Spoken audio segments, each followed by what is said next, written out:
Olá, ótima noite para você. Esta é a CNN. Estamos ao vivo na televisão e também no YouTube. O Expresso CNN está chegando a partir de agora. Hoje comigo, Roberta Russo. Ficamos juntos pela próxima hora com as principais notícias do Brasil e do mundo. Nessa quinta-feira, que foi de muitas negociações para Lula e Bolsonaro tentarem conquistar novos apoios. O presidente somou o governador na lista.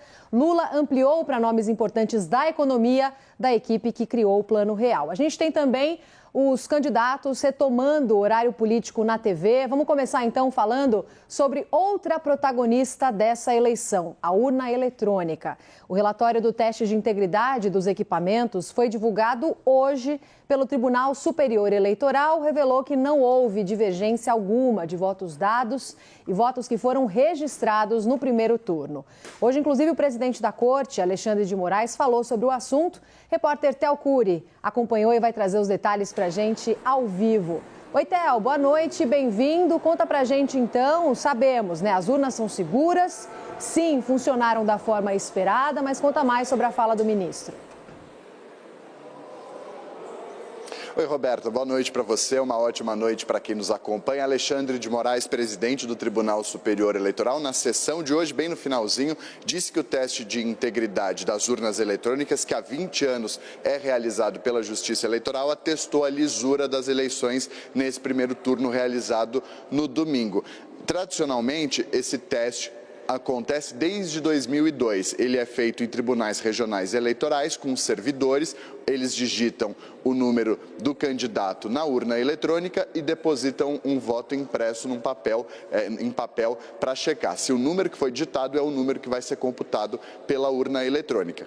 Desde 2002, isso é atestado, ou seja, o número que é digitado do candidato é o mesmo que é registrado pelas urnas eletrônicas daquele voto colocado pelos eleitores da escolha que eles fizeram. Nesse ano, tradicionalmente são 100 urnas que são utilizadas. Nesse ano foram 641 urnas, ampliou-se esse número para dar mais transparência e fazer uma fiscalização ainda mais profunda deste teste de integridade.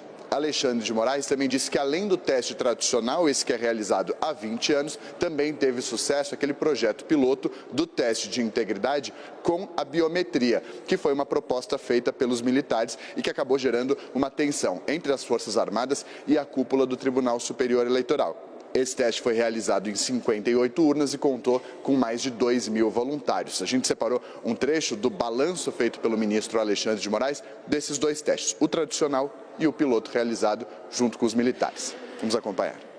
Novamente, nas eleições, no primeiro turno, nas eleições de 2022, se repetiu o que houve nas eleições de 2020, nas eleições de 2018, 2016, 2014, 2012, 2010, 2008, 2006, 2004 e 2002. 20 anos de absoluta lisura das urnas eletrônicas com comprovação imediata pelo teste de integridade.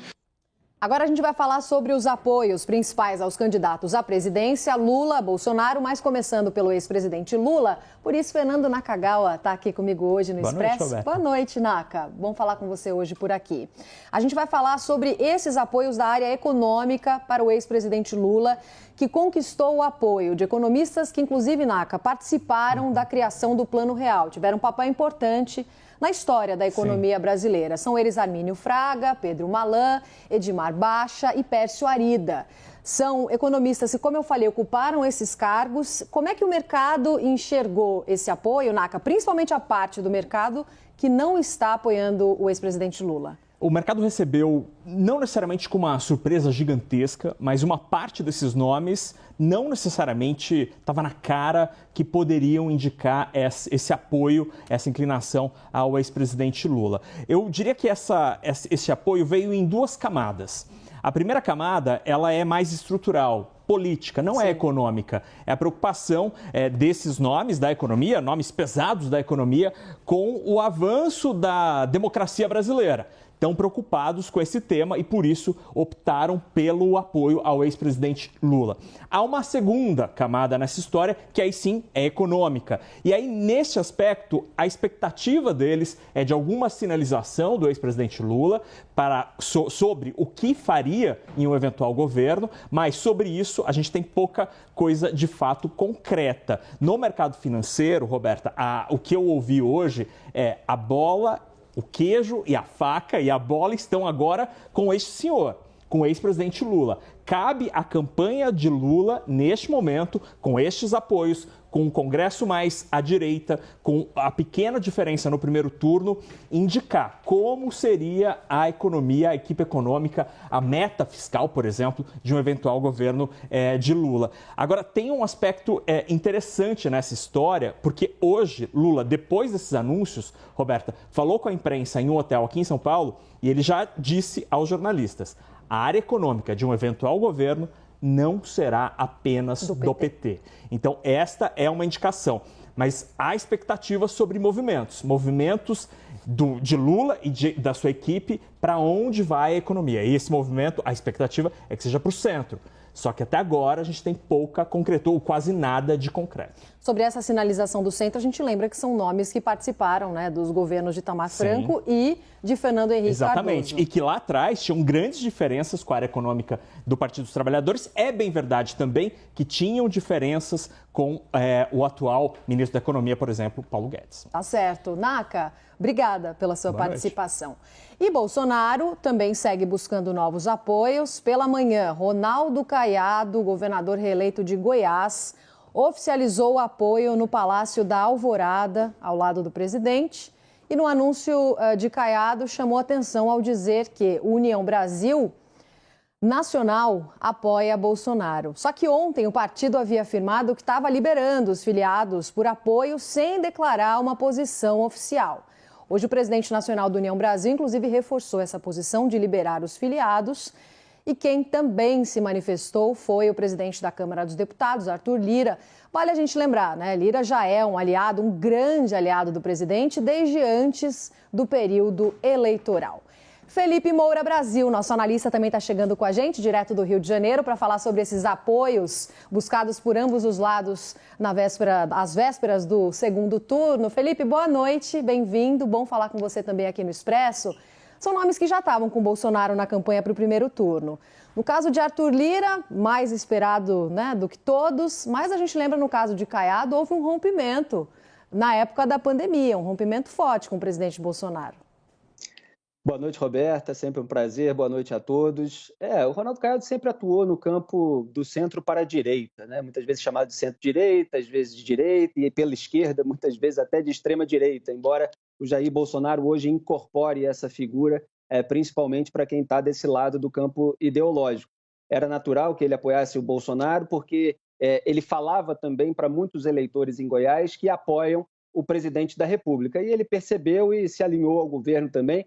E como governador, também tinha que manter uma relação institucional com o governo federal para ter ali aquela velha troca de favores que acontece. Então, eles já eram muito próximos. Aliás, quando o Sérgio Moro, inclusive, foi para a União Brasil, saindo de uma campanha a presidente que foi interrompida ali no partido Podemos, houve uma iniciativa dentro da União Brasil do Ronaldo Caiado em Goiás e do ACM Neto na Bahia, para evitar que o Moro fosse candidato a presidente pela União Brasil, justamente porque o Moro era muito atacado pelos petistas e pelos bolsonaristas. O ACM Neto não queria se ligar ao Moro porque existe um eleitorado lulista na Bahia e o Caiado não queria se ligar por causa do eleitorado bolsonarista.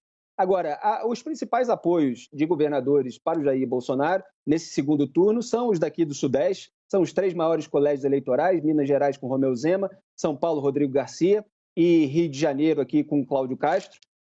E o Arthur Lira, presidente da Câmara, já era aliado do Jair Bolsonaro, falou ali em reformas, algumas inclusive que não foram feitas ao longo desse governo, como a tributária e administrativa. O Felipe Moura Brasil volta com a gente falando sobre outros assuntos também das campanhas ainda ao longo do Expresso. Valeu, Felipe, obrigada. E o ex-presidente Michel Temer ligou para o dirigente do MDB e seu aliado histórico, o ex-ministro Moreira Franco, para desmentir a informação de que teria declarado apoio a Jair Bolsonaro agora para o segundo turno. De acordo com Moreira Franco, Temer, quando voltar de viagem, poderá se decidir entre Lula e Bolsonaro ou mesmo não declarar voto para ninguém. A CNN procurou Michel Temer e a assessoria de imprensa dele confirmou que o ex-presidente não definiu apoio para o segundo turno ainda. Ele está em viagem a Londres, deve retornar ao Brasil amanhã, na sexta-feira, então. E em nota à imprensa, Temer disse que aplaudirá a candidatura que defender a democracia, cumprir a Constituição, promover pacíficas e mantiver as reformas, tanto as feitas no governo dele, como as que estão na agenda do país. Tá chegando o Yuri Pita aqui comigo para a gente falar sobre esse assunto, esse posicionamento, essa falta de posicionamento de Michel Temer. Boa noite, Yuri. Tudo bom, Roberto? Michel Temer sendo Michel Temer, né? Exatamente. Agora, Roberto, mas tem algumas senhas importantes aí, principalmente a questão de deixar muito claro que tem ressalvas aí a forma como o PT tem tratado o seu governo, né? O governo de Michel Temer, seja nas questões mais econômicas, como a agenda de reformas, principalmente a reforma trabalhista, seja nas questões políticas, porque Michel Temer continuou sendo tratado, abre aspas, como golpista, inclusive pelo próprio candidato do PT. Agora, não deixa de também fazer apontamentos em relação ao presidente Jair Bolsonaro e as preocupações com o funcionamento institucional, com as garantias de respeito à Constituição e à democracia. Ao fim e ao cabo, a gente também não pode esquecer que Michel Temer faz parte do MDB e tem como um dos seus principais pupilos políticos neste momento o prefeito daqui de São Paulo, Ricardo Nunes, que já publicamente disse que rejeita o PT, não vota no PT, inclusive porque vai ter uma reeleição daqui a 2 anos para tentar bastante dura. A gestão dele não tem sido tão bem avaliada quanto seus aliados gostariam. Fazer essa oposição ao campo do PT é importante tanto para Ricardo Nunes quanto para o próprio Michel Temer. Daí a fazer uma adesão explícita, pública, ao presidente Jair Bolsonaro, ao contrário do que Ricardo Nunes, o prefeito, fez em relação ao candidato ao governo Tarcísio Gomes de Freitas, tem gente achando que não é tão necessário ir com tanta sede ao pote ou de uma forma tão explicitar esse voto. O voto não há muita dúvida, mas o apoio é uma outra coisa. E de diálogo com o PT, zero chances. Quem tentou fazer essas pontes acabou vendo essas pontes serem dinamitadas nessa forma de tratamento em relação ao que foi o impeachment de 2016. A cena disso, concreta, como lembrou ontem a Elizabeth, foi aquela solenidade de posse na presidência do TSE do ministro Alexandre de Moraes, em que Dilma ficou de um lado, Michel Temer do outro, e precisaram ficar no meio José Sarney e o próprio Lula. E toda a novela, vice-decorativo e tudo que a gente acompanhou nos últimos anos. Tem uma série de textos escritos, cartas escritas a esse respeito. Até já, Yuri. Até Voltamos mais. a conversar daqui a pouquinho. E o deputado Ricardo Barros, do PP, que é líder do governo na Câmara, protocolou um projeto de lei que propõe até 10 anos de prisão a responsáveis por pesquisas eleitorais que divergem dos resultados das urnas. Essa notícia está no site da CNN Brasil, você está vendo aí na tela, e o texto conta com o apoio de aliados do presidente Jair Bolsonaro. Além disso, Ricardo Barros trabalha para que o futuro relator do projeto apresente o parecer até a próxima segunda-feira. O presidente da Câmara, Arthur Lira, afirmou que pretende pautar o texto já na próxima semana. Vamos falar nelas, nas pesquisas. Vamos dar uma olhada geral nas novas pesquisas que foram divulgadas hoje de intenção para voto de presidente, agora no segundo turno. Genial Quest, a pesquisa, mostra o seguinte cenário para votos válidos, então excluindo brancos e votos nulos também. Lula tem 54% dos votos válidos e Jair Bolsonaro, do PL, tem 46%. Pesquisa que foi registrada na Justiça Eleitoral, o levantamento ouviu 2.000 pessoas entre 3 e 5 de outubro. A margem de erro é de 2 pontos percentuais para mais ou para menos, com o índice de confiança da pesquisa de 95%. Também foi divulgada outra pesquisa, gente, Poder Data, considerando os votos válidos. Vou mostrar para você, Lula com 52% dos votos, Jair Bolsonaro, do PL, com 48% dos votos válidos. Essa pesquisa, registrada na Justiça Eleitoral também, ouviu 3.500 pessoas por telefone em 301 cidades do país entre 3 e 5 de outubro. Margem de erro é de 1,8 ponto percentual, com confiança de 95%. A gente lembra que pesquisas eleitorais mostram uma tendência e não necessariamente correspondem ao resultado das urnas. Não é uma ciência exata e as amostragens são limitadas. A CNN Brasil divulga os dados de 11 institutos tradicionais por entender, sim, que as pesquisas são uma ferramenta importante para a análise do eleitor. 8h14 agora, daqui a pouquinho a gente vai te mostrar as estratégias e o dia de campanha de Lula e Bolsonaro. Você vai entender também o bloqueio de recursos no Ministério da Educação. O Expresso CNN volta bem rápido, fica por aí, até já.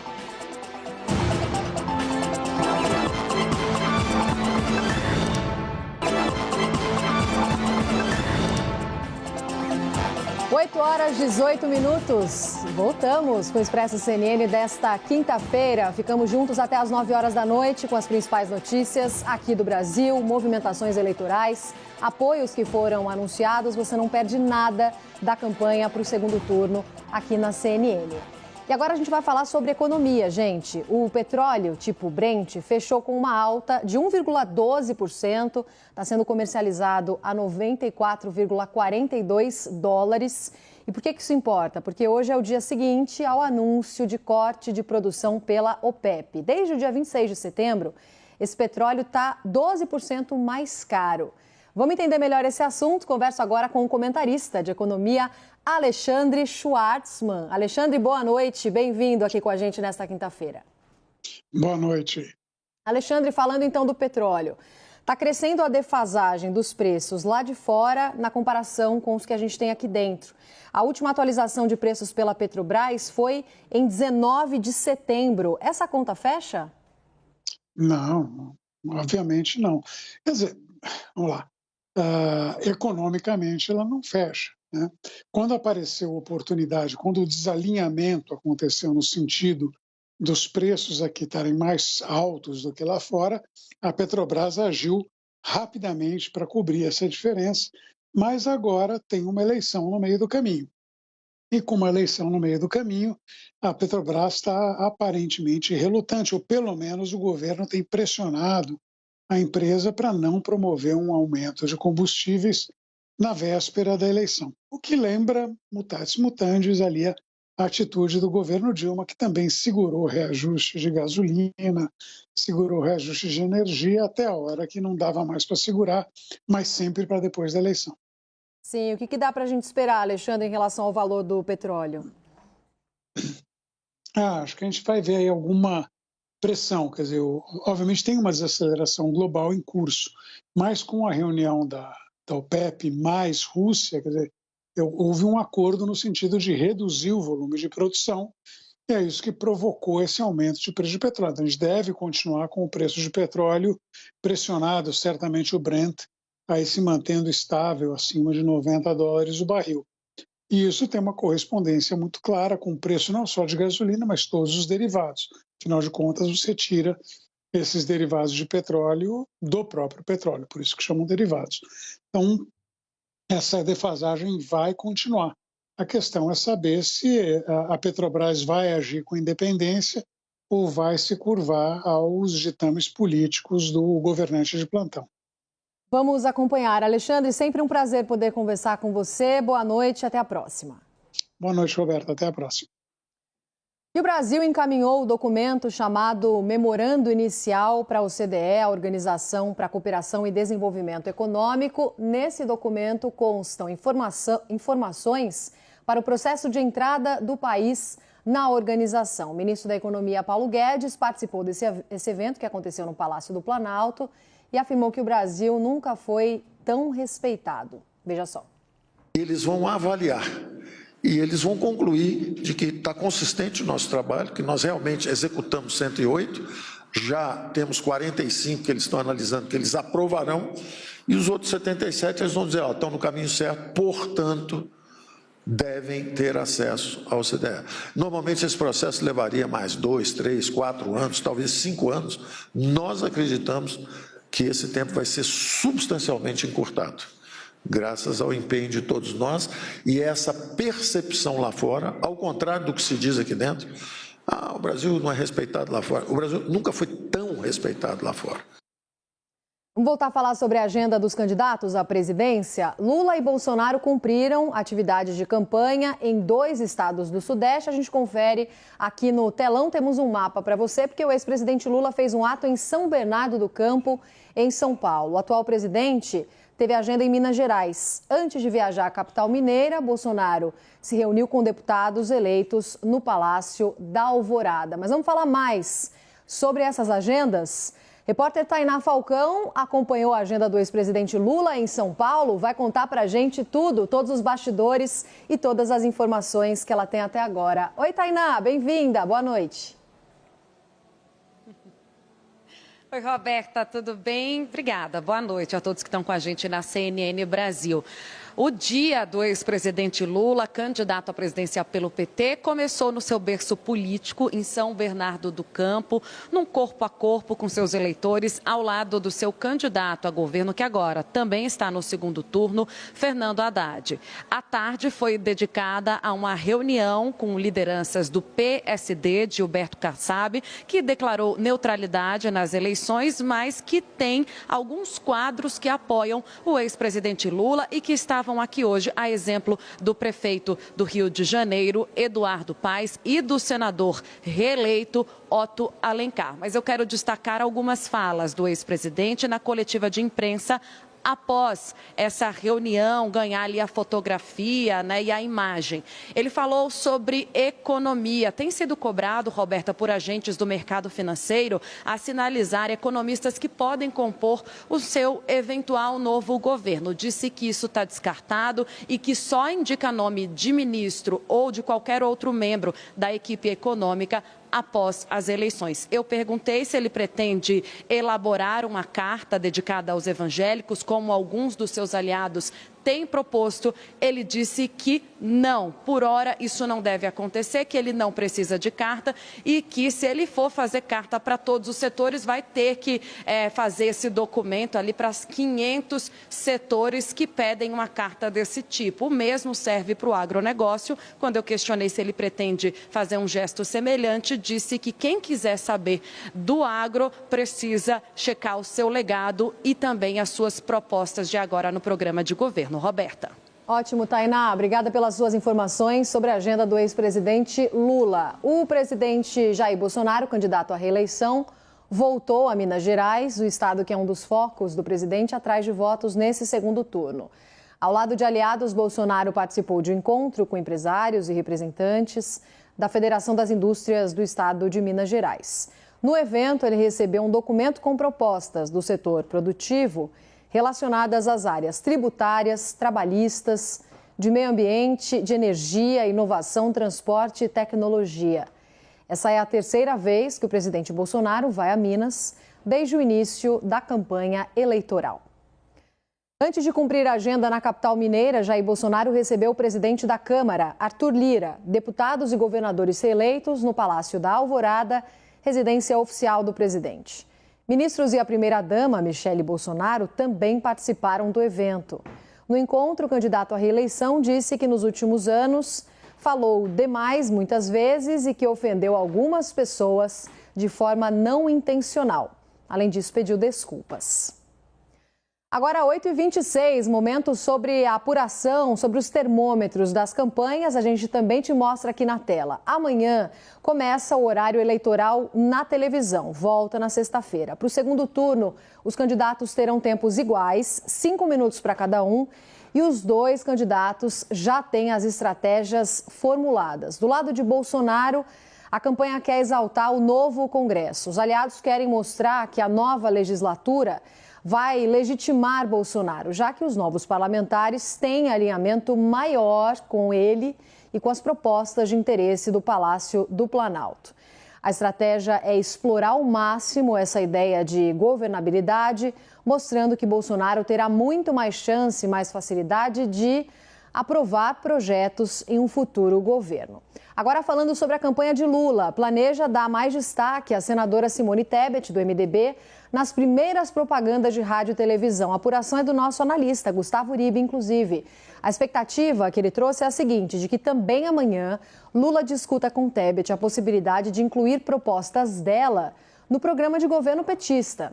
Além disso, o comitê do ex-presidente quer divulgar uma foto dos dois juntos, assim como uma foto foi feita com Tebet e Geraldo Alckmin ontem. Simone Tebet ficou em terceiro lugar na disputa eleitoral deste ano. A gente lembra, teve quase 5 milhões de votos. Yuri Pita volta comigo para falar sobre essas estratégias no horário que volta amanhã para a televisão. O Lula tem esse foco com a Tebet, mas também a campanha vai tentar direcionar mais ao lulismo do que ao petismo, Yuri? Tem um pouco disso, Roberta, nesses esforços de tentar trazer o candidato do PT mais ao centro. No fundo, tanto Lula quanto Bolsonaro, nesse início de propaganda oficial, querem mostrar o que conseguiram nessa primeira semana, ou seja, Bolsonaro mostrando que o Congresso Nacional está alinhado ou mais alinhado com a sua pauta à direita, mais conservadora, principalmente no Senado, uma estratégia do presidente que funcionou, deu certo, ele conseguiu emplacar vários dos seus ex-ministros como senadores e alguns aliados. E no caso do candidato do PT, no caso de Lula, fazer esses gestos e mostrar que o principal trunfo é ter ao seu lado os outros concorrentes que não chegaram ao segundo turno. Em especial, Simone Tebet, como você disse, candidata do MDB, quase 5 milhões de votos, e que tem um eleitorado, fez uma campanha toda voltada ao que ela chamava de centro democrático. Então, é preciso que Lula, além de obter este apoio, este endosso de Simone Tebet, ou esse apoio, na verdade ela falou que não é uma adesão, mas uma declaração de voto, fazer com que isso se converta de fato em acatar aqueles pontos que ela elencou na área de educação, de saúde, nas questões relacionadas às mulheres, mas também, principalmente, nessa área econômica. E aí, aquele assunto que se abordou com o NACA no início aqui do Expresso, o apoio dos economistas que fizeram parte da elaboração do Plano Real e que nunca votaram ou raramente votaram em candidatos do PT, mas que agora, entre Bolsonaro e um candidato do PT, preferem Lula, é isso que as campanhas vão ter, a campanha dele vai tentar começar a mostrar daqui em diante. É isso que a gente vai ficar de olho a partir de amanhã. E Bolsonaro trabalhando essa questão de um Congresso mais à direita ter sido eleito. Pois é, como se fosse um endosso do seu próprio governo, uma demonstração de força do seu governo que, em parte, faz sentido do ponto de vista de argumentação política, mas também é uma estratégia política que deu certo, uma estratégia político-eleitoral que deu certo ao aglutinar muitos dos seus aliados no PL, que foi o partido que mais aumentou a sua bancada e vai ter quase 100 deputados federais a partir de fevereiro do ano que vem, ter conseguido emplacar vários aliados como senadores, a exemplo de ex-ministros como Rogério Marinho no Rio Grande do Norte, o ex-secretário da Pesca Jorge Seife em Santa Catarina e, claro, para citar de exemplo, vale isso tanto para o Rio Grande do Norte quanto para o Rio de Janeiro, contou também com uma divisão da esquerda e com isso o candidato, porque no Senado é eleição em turno único, quem tem mais voto leva. Então também nesse aspecto a estratégia acabou sendo mais eficaz. Tá certo, Yuri, você volta? Acho que hoje estou liberado. Bom descanso. Até amanhã. Obrigada Valeu, pela tchau, participação. E olha, assim como no primeiro turno, a CNN Brasil vai promover um debate entre os presidenciáveis que seguem na disputa pela presidência da República. O evento vai ser realizado mais uma vez em pool entre CNN Brasil, SBT, Estadão, Eldorado, Revista Veja, Terra e a Rádio Nova Brasil FM. Está marcado para o dia 21 de outubro. É uma sexta-feira, às 9h30 da noite. O candidato à reeleição, Jair Bolsonaro, confirmou presença. Os representantes de Lula, embora tenham aprovado todos os detalhes e afirmarem que eles têm interesse em participar, não confirmaram se o candidato irá ao evento. O debate será dividido em 4 blocos. Em 2, os candidatos fazem perguntas entre si e nos outros, jornalistas farão perguntas aos candidatos. Caso um dos presidenciáveis não compareça, o outro será entrevistado. O debate vai acontecer nos estúdios do SBT, em Osasco, na Grande São Paulo, e será mediado pelo jornalista Carlos Nascimento. Os casos de violência política, gente, cresceram no Brasil durante a campanha eleitoral nesse ano. Foram 212 casos registrados entre julho e o mês de setembro. Esses dados que a gente está falando são de uma pesquisa do Observatório da Violência Política Eleitoral da Universidade Federal do Rio de Janeiro. Nosso repórter Pedro Duran tem os detalhes para a gente ao vivo. Dados muito preocupantes, né, Pedro? Bem-vindo, boa noite. Oi, Roberta, boa noite. Pois é, muito triste, né, que a gente, quando chegue perto de uma eleição, veja o país não só dividido, mas agressivo. Muitas pessoas acabam sendo atacadas por sua posição política, por sua opinião política ou até mesmo porque são candidatas a algum cargo. Isso vem acontecendo nas últimas eleições. A gente teve no último semestre de 2020, você vai se lembrar, o ano da pandemia, a eleição foi em novembro, a gente teve 240 casos de agressão. E agora, o número que quase bate esse infeliz recorde de 212 casos no terceiro trimestre de 2022. A gente está falando de julho, agosto e setembro, exatamente os 3 meses que antecedem ali as eleições que foram realizadas no início de outubro. É importante destacar que o laboratório da Unirio leva em consideração para fazer esse levantamento as notícias publicadas pelos veículos de comunicação sobre casos como esse. Por isso a importância de que isso seja relatado na mídia, porque ajuda inclusive os pesquisadores a monitorarem esse tipo de acontecimento. E é claro que a gente tem que entender que são classificados como casos de violência política aqueles em que eles tentam impedir uma pessoa de se expressar, um candidato de se manifestar ou até mesmo a eliminação de oponentes. E quando eu digo eliminação, eu estou falando de homicídio mesmo. Em 2020, por exemplo, foram 20 mortes violentas de candidatos nas eleições. Nesse ano, a gente já teve carros de 2 candidatos a deputado federal atingidos por balas. 3 homicídios aqui no Rio de Janeiro, 3 homicídios em Alagoas, outro estado que também tem uma infeliz história de violência política, especialmente no interior do estado, e que, claro, precisam ser casos que precisam ser bastante acompanhados pela polícia, não só para que, de fato, os responsáveis sejam punidos, mas que também para que a gente tenha um controle maior sobre a nossa capacidade de exercer a democracia de forma plena, né, Roberta? Com certeza, Pedro. Obrigada pelas suas informações e um bom trabalho para você aí no Rio. E a violência política pode ter motivado também um ataque no México. 18 pessoas morreram, incluindo o prefeito da cidade. Homens armados abriram fogo no prédio, que ficou desse jeito que você está vendo, cheio de marcas de tiros. O prefeito era afiliado ao Partido da Revolução Democrática, que denunciou o massacre como um ataque às instituições, à representação popular e à democracia. O crime foi em uma pequena cidade no estado de Guerreiro, no sul do país. Servidores municipais e um ex-prefeito também estão entre as vítimas. Depois do ataque, a polícia reforçou a segurança da cidade e as investigações agora seguem na busca por suspeitos. Agora, 8h35, hora do Push CNN para você.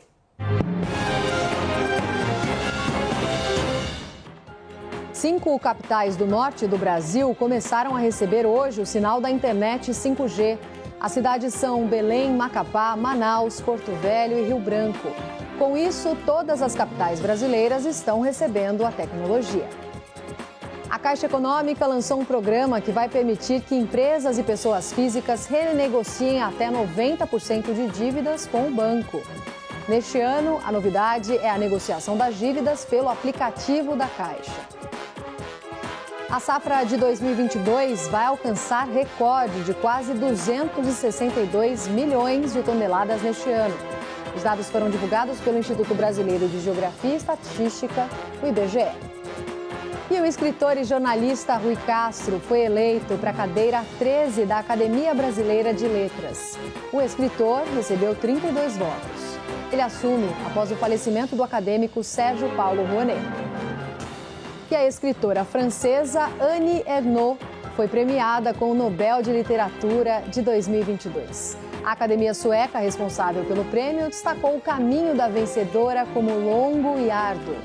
Annie é atração em um dos principais eventos literários do Brasil, a Flip, em Paraty, no Rio de Janeiro, que vai acontecer em novembro.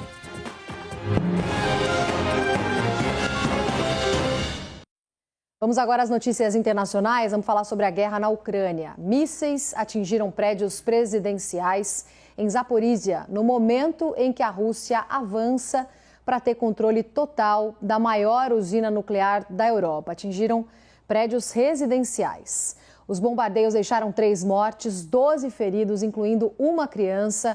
E a correspondente em Nova York, Mariana Janjá, como traz a informação. Os ataques atingiram a cidade de Zaporizhia. Segundo autoridades ucranianas, o primeiro lançamento, ainda na madrugada, atingiu prédios residenciais onde as pessoas estavam dormindo. Moradores da região que ouviram o barulho correram para abrigos.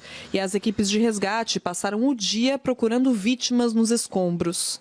Os ataques aconteceram horas depois de o governo russo anunciar que estava formalmente tomando posse da usina nuclear de Zaporizhia, a maior da Europa. Mas ainda nesta quinta-feira, o chefe da Agência Internacional de Energia Atômica, Rafael Grossi, disse que a usina ainda é uma propriedade ucraniana e que possíveis mudanças no futuro serão um assunto complexo, que deve ser discutido em uma próxima visita a Moscou. Zaporizhia é um dos 4 territórios que foram anexados pela Rússia, junto com Luhansk, Donetsk e Kherson. O movimento não é reconhecido pela Organização das Nações Unidas, nem por Estados Unidos e aliados, e a Ucrânia continua a ofensiva nas regiões. Uma liderança das Forças Armadas ucranianas disse que nesta quinta-feira as tropas continuaram o avanço em Luhansk e que a batalha no território deve ser difícil por causa do número de tropas russas por lá. Na semana passada, o presidente ucraniano Volodymyr Zelensky assinou um decreto formalizando a impossibilidade de retomar negociações diplomáticas com a Rússia depois de Putin ter decidido anexar os territórios. De Nova York, Mariana Jan Giacomo. E os Estados Unidos impuseram novas sanções ao Irã pela repressão aos protestos das mulheres. O governo americano condenou o Irã por derrubar a internet e reprimir com violência atos pacíficos. As sanções têm como alvo ministros do governo e integrantes das forças iranianas, acusados de usarem armas letais contra manifestantes. Os protestos em defesa dos direitos das mulheres se espalham, por todo o país desde o mês passado. Eles são uma resposta à morte de uma jovem que estava sob custódia da polícia, da moral e dos bons costumes, por uso indevido do véu. A repressão aos protestos já deixou dezenas de mortos. De volta aqui às notícias do Brasil, o presidente Bolsonaro e o ministro da Educação, Vitor Godoy, vieram a público hoje negar que exista corte no orçamento de universidades e também de institutos federais. Na versão do governo, o que houve foi um bloqueio para redistribuir despesas. O assunto veio à tona, lembrando, depois de universidades federais afirmarem que o governo bloqueou recursos no Ministério da Educação, o que vai afetar as atividades das próprias instituições. Vamos direto a Brasília. Tainá Farfan está acompanhando, vai trazer para a gente toda a repercussão em relação ao assunto. Oi, Tainá, boa noite. Oi, Roberta. Excelente noite para você e para quem acompanha a gente aqui na CNN. Pois é, hoje o Ministério da Economia confirmou o bloqueio de 1 bilhão e 40 milhões de reais no orçamento do Ministério da Educação e afirmou ainda que esse bloqueio pode ser revisto em dezembro, quando sair o relatório do 5º bimestre, isso se ele apontar uma redução das despesas primárias obrigatórias. A pasta afirmou ainda que o possível remanejamento interno desses bloqueios para evitar que eles impactem nas políticas públicas cabe especificamente ao Ministério da Economia. A gente lembra, Roberta, que no finzinho de setembro, o Ministério da Economia, o governo anunciou um bloqueio de 2 bilhões e 600 milhões de reais no orçamento. Então, dentro desse valor, a gente tem então confirmado o valor de 1,04 bi, especificamente para o Ministério da Educação. Tudo isso o governo faz para tentar cumprir o teto de gastos. Mas, diante desse cenário, a gente teve então a reivindicação das universidades públicas, que afirmaram que vão ficar sem dinheiro para pagar as contas básicas, os institutos, as pesquisas, inclusive chegaram a ameaçar ali uma paralisação total. Inclusive a Andifes, que é a Associação Nacional dos Dirigentes dessas universidades públicas, afirmou que desde o início do ano já soma aí um bloqueio só para essas universidades federais de mais de 760 milhões de reais. Nesse contexto, o ministro da Educação, Vitor Godoy, veio conversar com a imprensa e disse que não existe corte nenhum, que estão fazendo um uso político dessas informações, e afirmou ainda que as universidades que tiverem demandas específicas podem sim acionar o Ministério da Educação, que ele vai analisar caso a caso. Quem também se manifestou sobre esse assunto foi o presidente da República, Jair Bolsonaro, que disse também que não tem corte nenhum, que o que teve foi um contingenciamento e que ele fez isso para cumprir a lei de responsabilidade fiscal. Vamos escutar um trecho do que ele disse. chama-se contingenciamento. E eu tenho que seguir a lei de responsabilidade fiscal. E o repasse de recurso é em função da entrada de receita. Então, o que foi adiado até dezembro é uma pequena parcela. Deixe bem claro, o orçamento para a educação, para o ensino superior no corrente ano é quase 1 bilhão superior ao ano passado. Apenas contingenciamento que todos os governos fizeram, não por maldade ou vontade própria, mas para cumprir a lei de responsabilidade fiscal. E eu tenho algo, que outros não tinham, tem um teto de gasto. O orçamento será todo ele liberado no corrente ano. Felipe Moura Brasil de volta aqui comigo. Felipe, quero te ouvir também sobre esse assunto que gerou muita repercussão em Brasília, nas redes sociais, até porque muitas vezes esse governo é questionado por fazer justamente cortes no Ministério da Educação. Pois é, Roberta, todo esse episódio desse novo contingenciamento mostra que o governo continua com problemas de gestão orçamentária, em razão dessas despesas acima do teto dos gastos, mesmo com a ampliação em mais de 100 bilhões de reais nos limites desse ano, com as mudanças aprovadas na PEC dos precatórios. Então, há dois problemas aí. Primeiro, é bom contextualizar que tem uma guerra de narrativas entre os reitores das universidades federais, principalmente. Acabei de ver o reitor da Universidade Federal do Paraná falando que não tem mais gordura para cortar, nem carne, vai cortar no osso, está faltando dinheiro para pagar água, para pagar luz na universidade. Então, é claro que gera um problema, gera uma polêmica e um desgaste no meio dessa corrida eleitoral.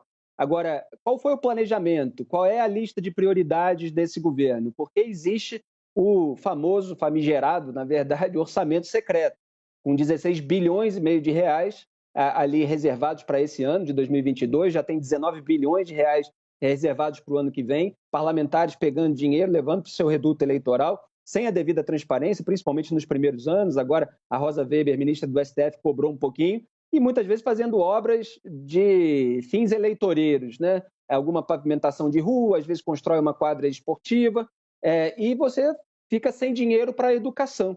Então, o Bolsonaro agora fala, eu tenho que obedecer à lei de responsabilidade fiscal, mas está havendo uma falta de priorização. Então, você tem dinheiro ali para ter apoio parlamentar, mas não tem para esse aspecto tão importante do futuro do país. E a outra questão é que essa área é a mais sensível para o governo Bolsonaro, porque já está no 5º ministro, teve no começo o Ricardo Vélez Rodrigues, depois o Abraham Weintraub, depois Carlos Alberto Decotelli, depois a gente teve ainda o Milton Ribeiro, que acabou preso, aquele escândalo de liberação de verbas do MEC, intermediada por 2 pastores, relatos de prefeitos de que esses pastores pediam propina para intermediar essa liberação de verbas. E agora o Vitor Godoy, que muita gente está conhecendo por causa desse episódio, porque ele teve que vir a público explicar, olha, não é bem assim, é que tem a questão do empenho, não dá para sair agora em outubro, mas a gente vai distribuir em outubro, novembro, dezembro, vai chegar, quem tiver com um problema mais imediato, mais urgente, pode me procurar. Então você tem esse embate nesse momento, e é um momento sensível para o Jair Bolsonaro, porque é uma área em que ele já teve muitos desgastes ao longo desses 4 anos. Tá certo, Felipe. Obrigada pela sua participação. Boa noite para você. Bom, gente, vamos falar de saúde agora, porque vem chamando a atenção casos de meningite desde o começo do ano em São Paulo. E hoje um jovem de 22 anos morreu da doença na capital paulista. Só nesse ano, a cidade tem 10 mortes, 58 casos que foram registrados, mas a prefeitura segue dizendo que são casos isolados. Vamos atualizar esse cenário com o repórter Everton Souza, que está acompanhando e vai trazer para a gente a atualização. Oi, Everton, boa noite. Oi, Roberta, ótima noite para você, para todo mundo que está acompanhando a gente aqui no Expresso. Só essa semana, então, 2 jovens acabaram pegando meningite meningocócica, uma mulher de 20 anos de idade e um homem de 22 anos que infelizmente morreu. Já foi feita a coleta dos exames, segundo a prefeitura, o resultado deve sair na semana que vem para ver qual é o tipo de bactéria que eles pegaram essa semana. A prefeitura de São Paulo soltou uma nota dizendo que não é um surto, diferentemente do que aconteceu no mês passado, entre julho e setembro. 3 pessoas acabaram pegando a meningite em 2 bairros aqui da Zona Norte de São Paulo, na Vila Formosa e Aricanduva, e também uma mulher de 42 anos morreu. No total, esse ano, aqui na capital paulista, já são 10 mortes por causa da meningite. A Prefeitura de São Paulo reforça que existe a vacinação justamente para bebês de 3, 5 e 12 meses de idade, do tipo C e do tipo ACWY, para adolescentes, pré-adolescentes de 11 a 14 anos de idade. Então, essas vacinas, elas estão disponíveis no município. Em relação às mortes, a Prefeitura de São Paulo informou que no ano de 2019 foram 158 casos de janeiro até setembro. Nesse ano, 58 casos e naquela ocasião, 2019, foram 28 mortes, agora 10 mortes. Eu volto com você, Roberta. Tá certo, Everton. Obrigada pelas suas informações. Eu, inclusive, gente, conversei mais cedo com o doutor Renato Kifuri, que é diretor da Sociedade Brasileira de Imunizações, sobre esse cenário da meningite em São Paulo. Ele afirmou que não há motivo para alarde e nem necessidade de ampliar a faixa etária de vacinação nesse momento. Isso fora daquelas áreas que têm um aumento significativo de casos. Nessas áreas, sim, há necessidade de reforço de vacinação. Vamos ouvir um trechinho da fala do doutor. A recomendação de vacinação contra a meningite é feita de maneira rotineira para crianças e adolescentes. São os grupos mais atingidos pela doença. São aqueles que apresentam as maiores taxas de incidência. Nós só vacinamos adultos acima de 20 anos em situações de epidemias, ou seja, naquele local, naquela escola, naquela empresa, naquela comunidade, muitas vezes onde está ocorrendo um surto da doença, ampliamos a faixa etária de vacinação também para os adultos. No momento, a recomendação de vacinação para adultos se restringe às populações onde está havendo o surto. O doutor explicou que não há necessidade de uma corrida pela vacina, mesmo em clínicas particulares. Nos outros assuntos, a Polícia Federal fez uma operação contra uma organização criminosa suspeita de fraudes bilionárias com criptomoedas no Brasil e no exterior. Segundo essas investigações, a movimentação pode chegar a 4 milhões de reais. E a repórter Yara Magione de Curitiba tem os detalhes para a gente ao vivo. Oi, Yara. Oi, Roberta, boa noite a você. Ótima quinta-feira a todos que acompanham a programação aqui da CNN. Foram cumpridas ordens judiciais em 4 estados brasileiros ao longo desta quinta-feira. Paraná, São Paulo, Rio de Janeiro e também Santa Catarina. O objetivo é combater essa organização criminosa suspeita de fraudes com criptomoedas. De acordo com as investigações da Polícia Federal, os valores fraudados e conseguidos por essa organização chegam a 4 bilhões de reais no Brasil. Essa organização atuava não só no Brasil, em território brasileiro, mas também em outros 11 países, incluindo os Estados Unidos. Inclusive, essa apuração da Polícia Federal Brasileira começou depois de informações da Interpol, depois de informações do Departamento de Investigação dos Estados Unidos, de que havia uma organização que estava cometendo crimes no país norte-americano e cujo cabeça de todo esse processo era um brasileiro morador da capital paranaense de Curitiba. Ao longo desta quinta-feira, houve apreensão de veículos de luxo, embarcações, joias, barra de ouro, dinheiro vivo também. A Justiça determinou o bloqueio de quase 1 bilhão de reais. Essa organização criminosa agia desde 2016, de acordo com a apuração da Polícia Federal, e lesou cerca de milhares de pessoas aqui no Brasil. Como ela agia? Ela dava a entender, vendia para os clientes que havia a possibilidade de ganhos de até 20% por mês com criptomoedas e, em alguns momentos, também criava criptomoedas para trabalhar nesse mercado. A Polícia Federal ainda vai divulgar um balanço final desta operação que aconteceu em 4 estados brasileiros ao longo desta quinta-feira. Roberta. Tá certo, Yara. Chama atenção os valores altos dessas transações. Obrigada pelas suas informações. A Yara falando ao vivo, direto de Curitiba.